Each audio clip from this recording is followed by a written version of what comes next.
say thank you, God, right? Yes. You can say that out loud. Thank you, God.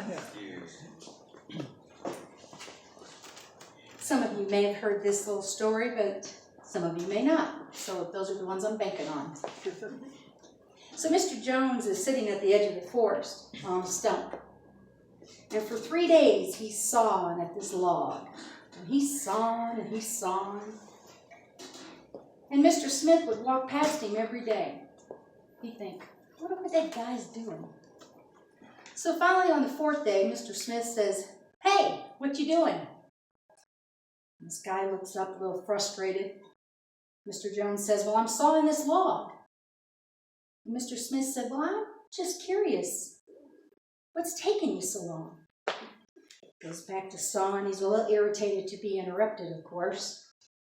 And he looks up and he says, well, my saw blade is dull. Goes back to sawing, and Mr. Smith said, well, have you thought about sharpening the saw blade? And Mr. Jones says, I'm too busy sawing this log. Ever be there in your life? Yeah. A little busy to stop and sharpen the saw. I love that story by Stephen Covey.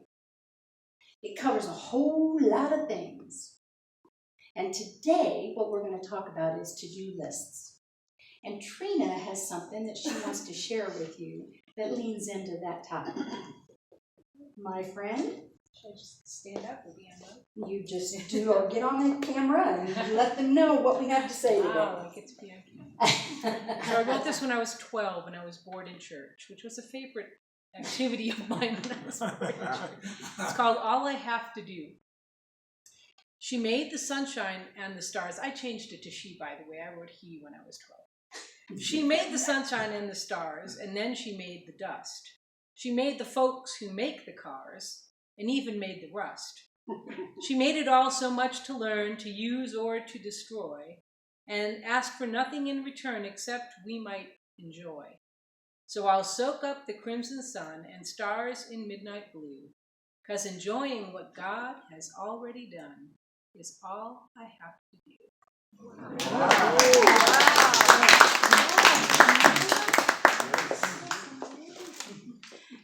Okay, somebody may be after my job.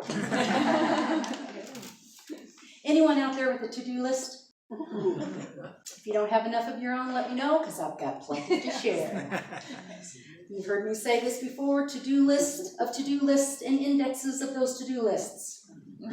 I pride myself in to-do lists. I see that face. You're one of me. I know that. As a general rule, to-do lists really don't have a whole lot to do with or strike a spiritual chord in most of us. In fact, sometimes I have to just go through and compile all the to-do lists so that I don't feel so overwhelmed. How about you? Holidays are coming. Bring on the lists. It doesn't matter if you're celebrating the holidays in a quiet, personal way, or you're out partying and attending everything you have the opportunity to attend. There's always more to do as we move into this time of the year. Even if it's to decline the invitations. Lists, to-do lists. For me, because I try to focus on my spiritual life most of the time, it is rare that I sit with my to-do list and appreciate them for the spiritual activity that they represent. Now, put air in the tire, gather items for bulk trash, get ingredients for soup, look at your calendar, take a trip to Seligman for hospice, whatever that list may be that you're carrying around.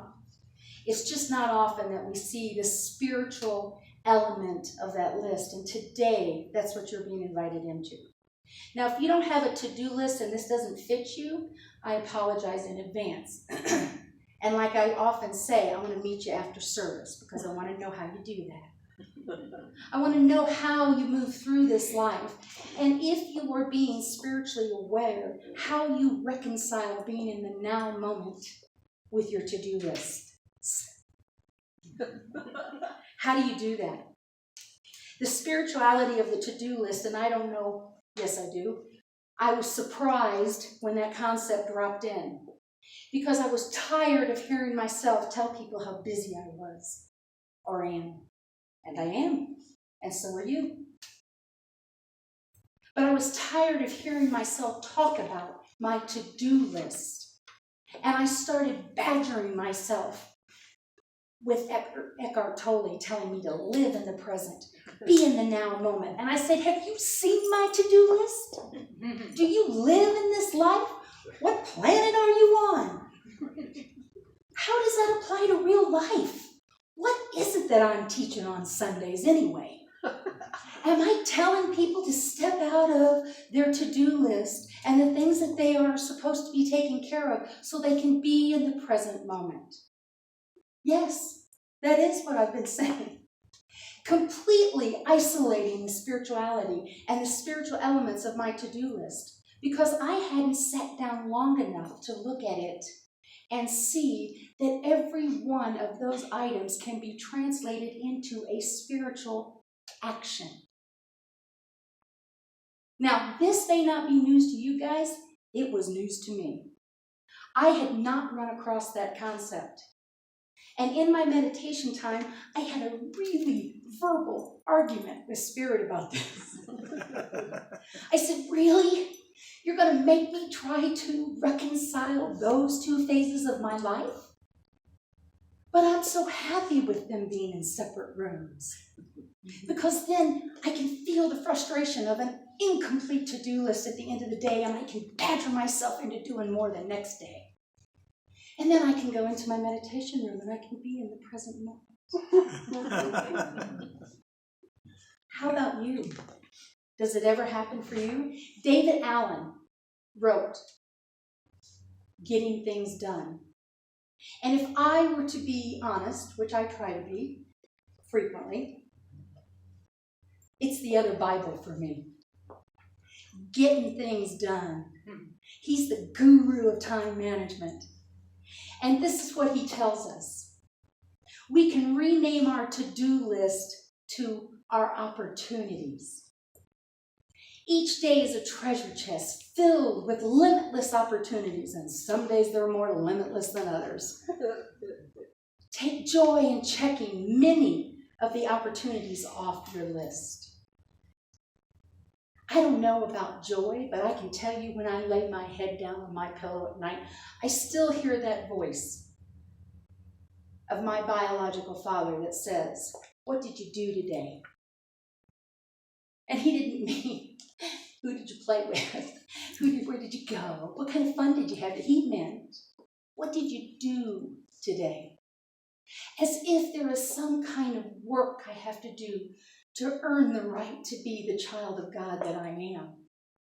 And I'm not saying that didn't work for him, but I found that it is less peaceful than I am choosing to live.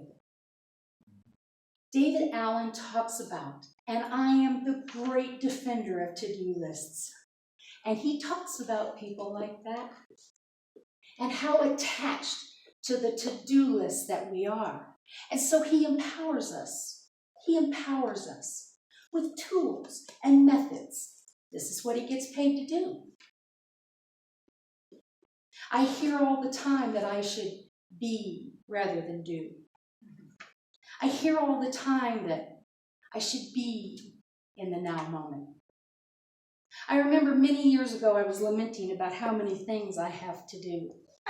I think I've been doing that a long time. I think I just have always done a lot of things so I could talk about how many things I have to do. Sometimes I really question my motive behind that. Sometimes being busy is who I see myself as. Do any of you suffer from that, or is this just all on me? Is there more I can do? Is there something else I can take on? But I have all these divine thoughts. But I have all these ideas. My poor board just goes, whoa. And they love me, and they empower me, and they empower this community. But it can be a little overwhelming when I'm trying to be my spiritual guru self of being in the now moment.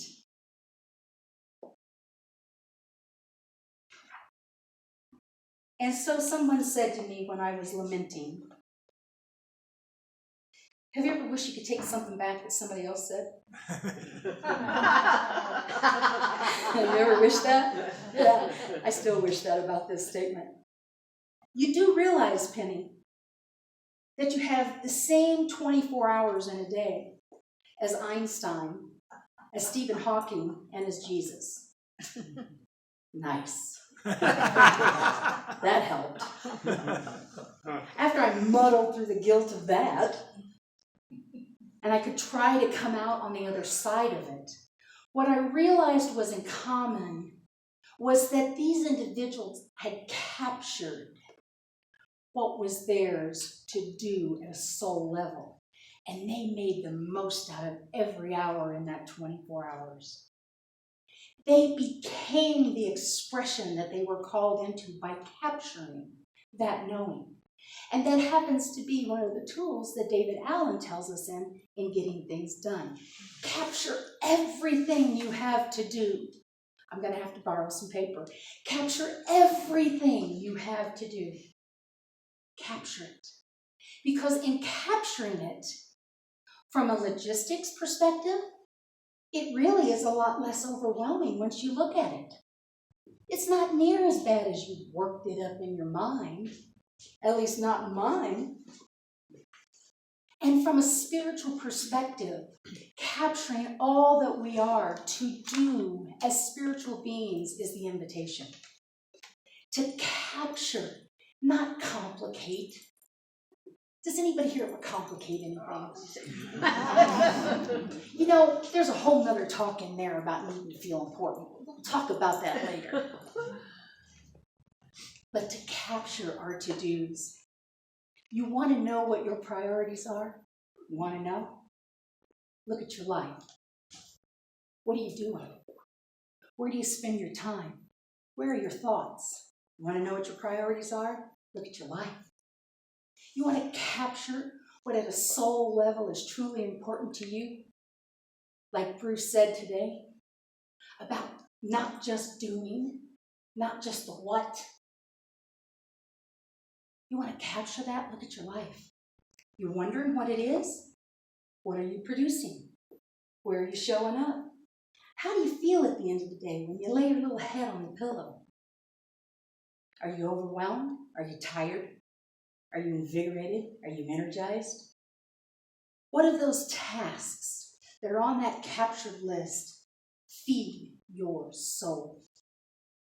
Now we're talking about a to-do list that we can live with, that we can live in, that we can be present to, that we can own, because it is the expression of who we're called into. A to-do list. Who knew? Who knew? By capturing everything from a spiritual perspective, that you know from the silence, from the meditation, from the walk, from wherever it is that you connect, that it is clear to you what is yours to do. It starts to minimize your to-do list. It truly does. Think of the 3 most spiritually satisfying things you did this week. Got them? Ooh, did you hear that? You feel that in the room? Doesn't that feel good? Think of the 3 most spiritually inspiring things you did this week. And for those of you who are sitting there saying, I can't think of one thing that spiritually inspired me this week, man, I was busy. This is what I offer up to you.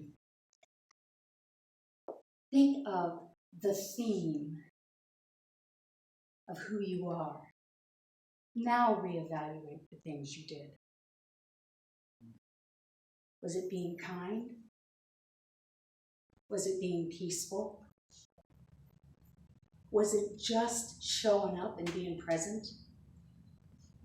What were those things that you might not see as accomplishments, but that spoke volumes of who you are? Put those on your to-do list. And the next thing that David Allen tells us after capturing is to clarify. What is important? What is? I mean what's really important. Now, I'm not saying that it means that we don't do the things we need to do. But what if you took a moment and you looked at that list and it said things like, buy kitty litter. It said things like, prepare soup. Once you clarify what really lies behind those items on that to-do list, it says this: love your animal. It says this: feed your soul and the bodies of the people that you love. That to-do list becomes your proclamation of who you are as a spiritual being. It's no longer just a task list. It's a I am list. It becomes a gift and an opportunity to express who you are through the mundane things of everyday life. Clarify them. Be aware of what they are. On my opportunity list, it says pay the bills. Really? So now I'm going to see the reconciliation of the spiritual movement of that? I am, because I am abundant. It's not just pay the bills. I want financial security and peace in my life, so I get to pay the bills. I get to go to work. I get to be the expression of God in this particular action that's on my to-do list. What is your motive for those things that you're doing? That's what we're talking about here. What is your motive? What's driving that at a soul level, not just a task level? After all, we are co-creators with God. And when you start to clarify what is yours to do, you will step into that expression, and those mundane events become a God action. And it makes that to-do list so much more fun. And then we organize those thoughts, and we organize those items around the thoughts that we have of those items. Yes, it says grocery shop on the list. And all the white space around it says, cook, Penny, it brings you joy. What does the white space say around the items on your to-do list? Organize that thought. You know, that feed yourself and love to sustain life, those could become the definitions. And then we're asked to reflect on that list. When was the last time you sat down with your to-do list and you said, I think I'll reflect on this. I think I'll take this little to-do list into meditation with me today. Reflect on it. Let the tasks become some of your favorite things, because they are an expression every day of who you are. And because you have clarified and you've organized and you've looked at them, you know what you're called into. So I offer this thought up to you today. What if your to-do list actually became your prayer list? We have a prayer box. I would love to see somebody's to-do list in there. I hold it all in the light. I see God in every moment of it. I don't know that I'm encouraging that, but it would be fun to look at. Lists can become prayer.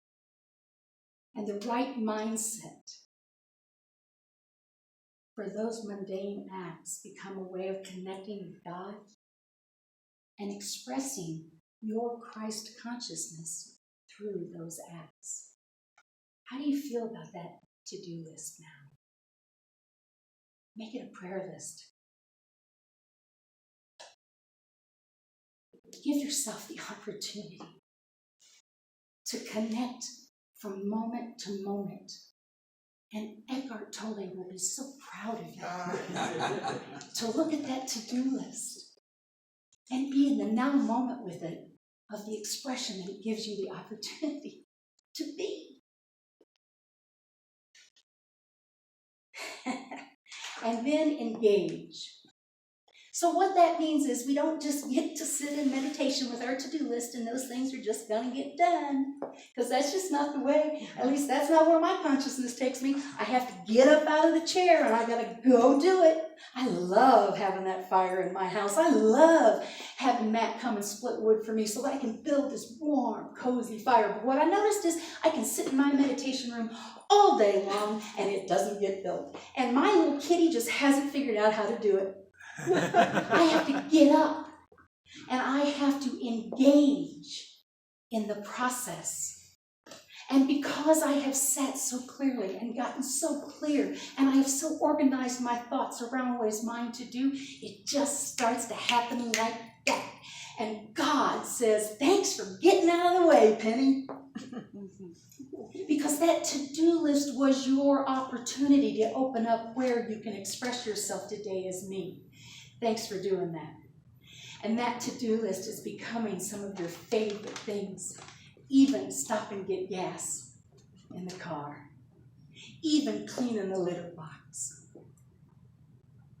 It's an expression of God and you just can't get out of it. It doesn't matter how many to-do lists or how many lines you draw between those two, your spiritual self and your human self doing things.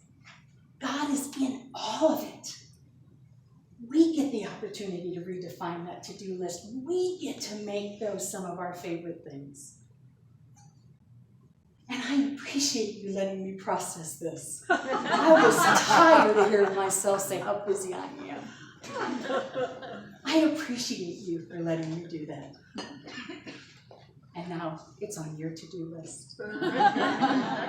Namaste.